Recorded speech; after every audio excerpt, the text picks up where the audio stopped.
তুমি কি শুধু বেঁচে আছো, নাকি নিজের বেস্ট ভার্জনটা হয়ে উঠেছ? সেলফ অ্যাকচুয়ালাইজেশনের মানে কি জানো? সেলফ অ্যাকচুয়ালাইজেশনের মানে হলো নিজের ভেতরের পুরো সম্ভাবনাটাকে বাস্তবে নিয়ে আসা। এটা কোনো হঠাৎ পাওয়া জিনিস না, এটা একটা জার্নি।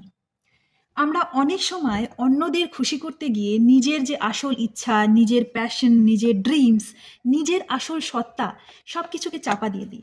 তো সত্যি বলতে কি জানো, তুমি সবচেয়ে বেশি পূর্ণতা তখনই পাবে যখন তুমি নিজের সত্যিকারের সত্তাকে নিজেই গ্রহণ করতে পারবে। অ্যাকচুয়ালি সেলফ অ্যাকচুয়ালাইজড মানুষেরা পারফেক্ট হয় না, তারা ভুল করে, কিন্তু তারা তাদের নিজেদের ভুল থেকে আবার শেখেও। তারা অন্যের মতামত শোনে, কিন্তু নিজের পথটা নিজেই তৈরি করে। তাহলে শুরু করবে কিভাবে? ছোট ছোট স্টেপ নাও। নিজের পছন্দের কাজ করো, নিজের সাথে সময় কাটাও, নিজের সবচেয়ে বেশি গুরুত্বপূর্ণ নিজেকে মনে করো, নিজের কাছে সৎ হও। আর মনে রেখো, তুমি অন্য কারোর মতো করে হওয়ার জন্য জন্মাওনি, তুমি এসেছো নিজের মতো করে জ্বলে উঠতে।